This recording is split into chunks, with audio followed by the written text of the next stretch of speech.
la Feria Libre de Pamplona, en un día tan caluroso y abrasador como este, donde el sol cae a plomo.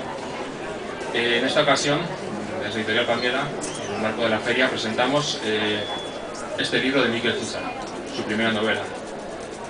Posiblemente muchos de vosotros ya le conocéis por los anteriores trabajos. Miquel lleva unos cuantos libros ya a sus espaldas. Y en esta ocasión ha pasado del género literario que él más trabaja hasta el momento, que es el relato breve, a la novela. Ha publicado otros libros, como Crónicas Irreales del Reino de Navarra, en 2008, el libro de las horas, el libro de los Tebaldos, todos ellos con una temática común, que es la historia medieval, porque Miquel es dos cosas: es un apasionado de la historia y un apasionado de los libros, y de alguna forma ha juntado esas pasiones con su forma de vida. Estudió historia, aquí de alguna profesora, y ahora trabaja como bibliotecario en Ansoain. Entonces, qué mejor que él para hablarnos de libros y hablarnos de literatura medieval, que es esa pasión que él tiene. En esta ocasión, lo que he hecho ha sido, en esta novela, reflexionar con qué hubiera pasado con la historia de Navarra si en el 1512, en esos años de la conquista castellana del Reino de Navarra, las cosas hubiesen sido de otra manera. Desde luego se abren un montón de posibilidades, la imaginación se dispara, y Miquel ha elegido un camino y lo ha narrado en esta novela que desde luego creo que os va a gustar y mucho. Entonces nada más, os dejo con el autor y que os cuente su visión y cómo ha gestionado este libro. Bueno, pues gracias por venir, antes que nada, porque con este calor pues es de agradecer. Y nada, pues empezaré hablando de mi novela diciendo que entre otras muchas cosas es una novela de reivindicaciones. Reivindica una Navarra, un reino de Navarra que pudo ser y no fue. Reivindica también en el mundo de los libros, porque algo que ese reino de Navarra que pudo ser base su futuro en la industria del libro. Y por extensión es una reivindicación del rey Juan de Labrit, que el año que viene se cumple el quinto centenario de su muerte, y creo que va a ser un momento muy adecuado para recordarlo. Y bueno, pues yo actúo aquí en plan Juan el Bautista como precursor de la causa de Juan de Labrit, pero yo creo que el año que viene todos podréis ver que habrá muchos más eventos. Entonces, mi libro también es una historia de buenos y malos, partiendo del hecho de que esta historia me perseguía a mí desde hace muchos años, desde que yo era muy pequeño, y cuando a esa edad lees o ves películas, no tienes más que la facultad de distinguir entre buenos y malos. La literatura me permite volver precisamente a esa época y hacer que cuando te haces mayor y empiezas a ver los grises entre los distintos tonos de gris, entre el blanco y el negro, pues abandonar por un momento esa madurez y volver a la niñez. Entonces, si me recuerdo entonces, cuando era un chaval leyendo libros y novelas sobre rebeldes escoceses contra la tiranía inglesa, o libros sobre el príncipe de Viana, que desde muy pequeño fue una figura que me ha marcado bastante, y ahora me contemplo al haber escrito esta novela, pues creo que el niño que fui y el hombre que soy ahora no tendría mucho que reprocharse en ese sentido, porque creo que seguimos pensando los dos lo mismo, y después de tantos años de convivencia pues no me parece poco mérito. Y entre esos malos que os digo, entre esos malvados de mi novela, pues evidentemente los tres principales son Fernando de Aragón, el rey Fernando de Aragón, el cardenal Cisneros y el coronel Villalba. Los tres han sido las figuras que desde hace 500 años como ganadores han tenido muchos cobistas y pelotilleros variados, así que ya iba siendo hora de ponerlos en su sitio. Yo siempre me reivindico como un contador de cuentos, yo cuento cuentos y lo reconozco. Hay ciertos historiadores que se proclaman como tales y demuestran una imaginación mucho más fértil que la mía varias veces. En el caso de Fernando el Católico, mucho más que en otras ocasiones, porque desde Navarra no hay nada que agradecerle. Entonces, a esos que lo defienden desde aquí, se les pueden poner muchos ejemplos.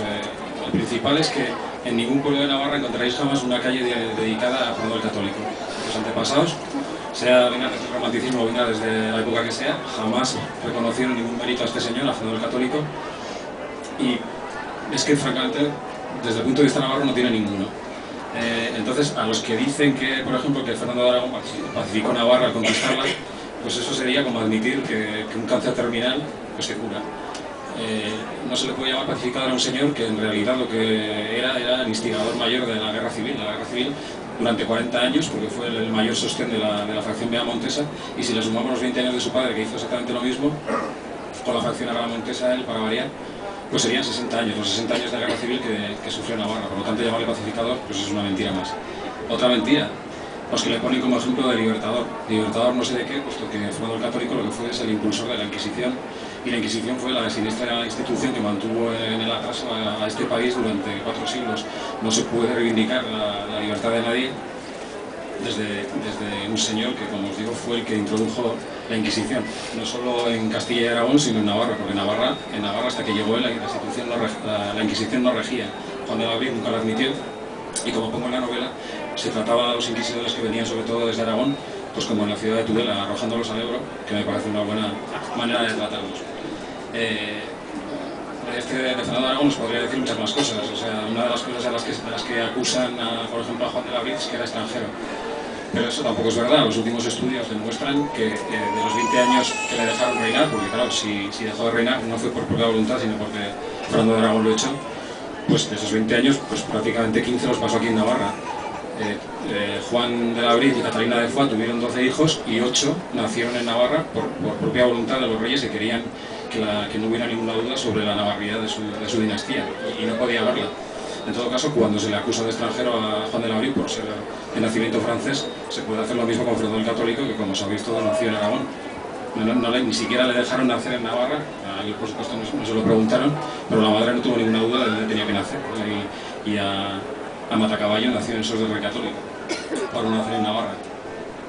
Y muchos más ejemplos que podía poner. El último, lo suelen poner a Fernando el Católico como espejo de caballeros. Mentira, porque uno de los ejemplos que se puede poner es que él y su mujer Isabel de Castilla, pues por ejemplo una de las cosas que hicieron fue mantener como rehén a una infantica navarra, la infanta Magdalena, que entonces tenía 4 años, y la tuvieron prisionera en el castillo de la Bota de Valladolid hasta que murió con 10 años, no la dejaron volver nunca a Navarra. Algunos historiadores de los que os he dicho, que son tan cuentistas como yo, sí citan estos ejemplos.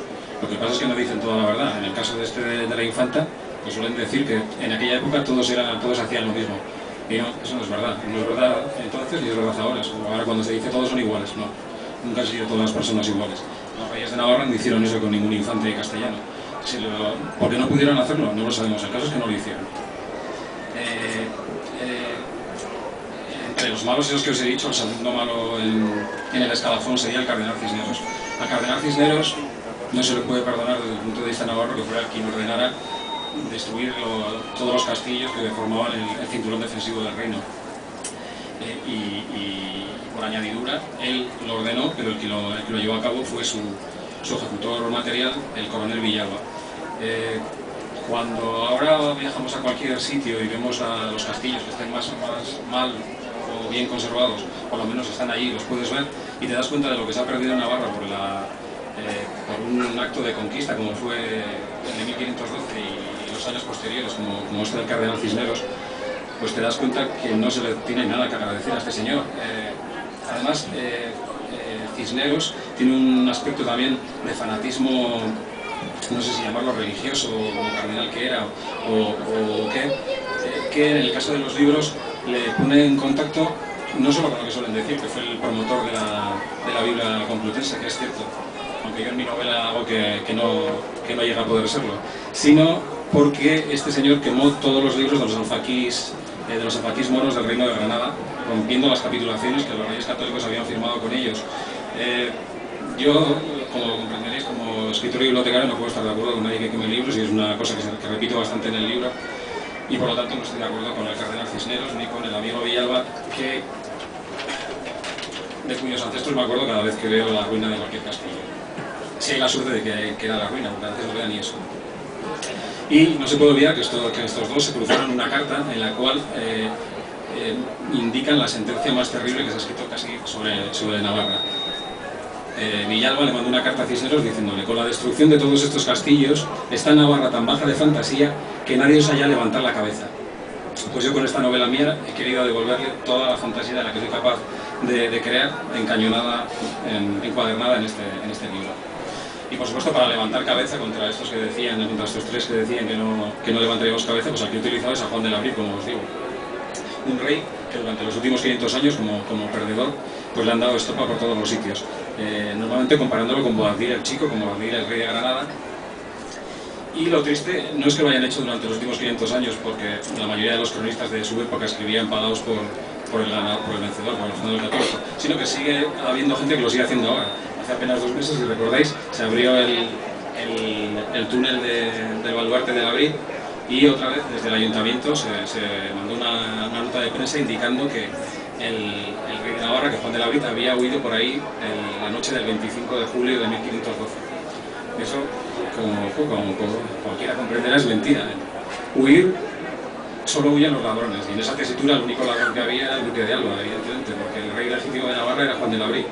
Por otra parte, no tenía ninguna necesidad de huir porque era el rey, se marchó por la puerta, por la misma puerta principal por la que había enviado a su familia 2 días antes. Si no se cuenta toda la verdad, es como contar las verdades a medias es peor que contar mentiras. El rey de Navarra no pudo plantar cara a un ejército de 14.000 soldados como era el que venía desde Castilla. Entre otras cosas, porque otra cosa que no se dice es que toda la población entera de Pamplona, todos los habitantes, incluyendo mujeres, niños, ancianos, era de 9.000. O sea, era imposible que plantara cara. Y si aún aceptamos ahora sí que huyó y no se marchó a intentar reconquistar el reino, pues digamos que, como os lo he dicho, que los ladrones no vuelven al sitio donde han robado, supuestamente. Y el rey de Navarra volvió 3 meses después, cuando ya podía plantear una resistencia del mismo número que la castellana, volvió con 14.000 hombres. Lo que hago yo en la novela es que el rey de Navarra en la realidad volvió por el Valle de Salazar, y en vez de ir a esperar al ejército castellano en el paso de Roncesvalles, el ejército castellano venía desde San Juan de Puerto a marchas forzadas para refugiarse en Pamplona. Si, como hago yo, el rey de Navarra con su ejército hubiera ido a cortarles el paso a Roncesvalles, pues yo creo, que es lo que cuento en la novela, que la campaña hubiera variado completamente de signo y el rey hubiera podido recuperar Navarra.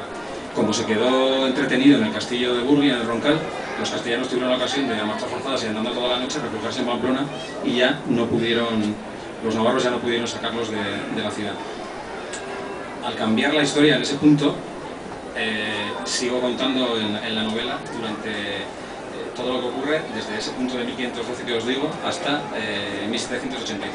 Y el que cuenta toda la historia es un personaje real, como tantos otros. La mayoría de los personajes que yo pongo en el libro son reales, menos uno del que luego hablaré, y entre esos personajes, el que cuenta toda la novela es el impresor Miguel Antonio Domecq, que es un personaje real del siglo XVIII, que vivió en Pamplona y que tiene una historia particular muy curiosa, que es la que me venía a mí muy bien para la novela.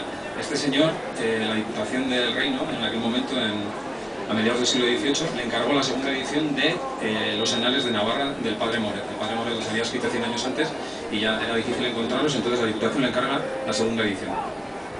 Y él, en vez de imprimirlo sin más, como le habían encargado, le añade a la edición, le va añadiendo a cada textos suyos y notas que no se sabe exactamente qué fueron, pero molestaron tanto a la Diputación que ordenó retirar toda la tirada y quemarla. De tal forma que ahora mismo no queda ningún ejemplar de esa segunda edición, y si apareciera uno, pues sería la bomba bibliófila navarra, porque, como os digo, no existe nada que se conozca. Esa historia real, como os digo, porque Domecq vivió, y de hecho, si vais ahí a la calle Linda Chiquía, el único escudo que hay en la calle Linda Chiquía es de este señor, del impresor Miguel Antonio Domecq. Está enfrente de Casa Puntos. Si os fijáis arriba en el segundo piso, ahí tenéis el escudo de Miguel Antonio, para que veáis que no todo es inventado.